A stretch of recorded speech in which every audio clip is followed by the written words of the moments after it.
Thousands of people have marched through the U.S. Capitol, Washington, D.C., to protest against the recent killings of unarmed black people by police. Relatives of Michael Brown, shot dead in the Missouri town of Ferguson, and Eric Garner, who died being restrained in New York, were among them. Both died after encountering police, but grand juries decided not to bring charges, sparking anger and unrest. A demonstration in New York also drew thousands despite chilly weather. Speakers at the Capitol called for changes to U.S. legislation. Lesley McSpadden, mother of Michael Brown, told the crowd, "What a sea of people. If they don't see this and make a change, then I don't know what we got to do. Thank you for having my back." The mood in the U.S. Capitol was described as calm but defiant, with a large number of police on standby. Earlier in the day, a small group of protesters from Missouri disrupted the schedule by taking to the stage at the starting point, on Freedom Plaza,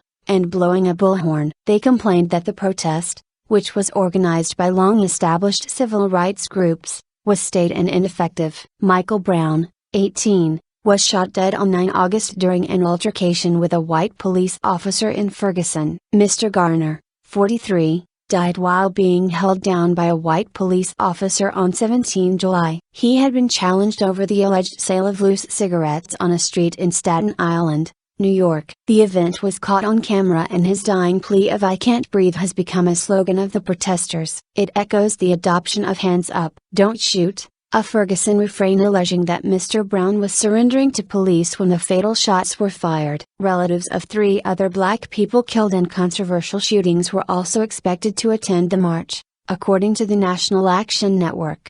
Akai Gurley, 28, was shot dead by New York police on 20 November. Tamir Rice, 12, was shot dead in a Cleveland, Ohio, park on 22 November while carrying a pellet gun. Trayvon Martin, 17, was shot dead on February 26, 2012 by a neighborhood watch volunteer in Sanford, Florida. So overwhelming. Marchers crowded Pennsylvania Avenue for the walk from Freedom Plaza to the Capitol, but the actual numbers were not immediately clear. Some in the crowd, which was made up of both black and white people, held banners saying, "Stop racist police, I can't breathe," and "President Obama sees this moment." The ancestors are watching. Speaking at the Capitol, Mr. Garner's mother, Gwen Carr, called the march a history-making moment. "It's just so overwhelming to see all who have come to stand with us today," she said. "I mean, look at the masses. Black, white, all races,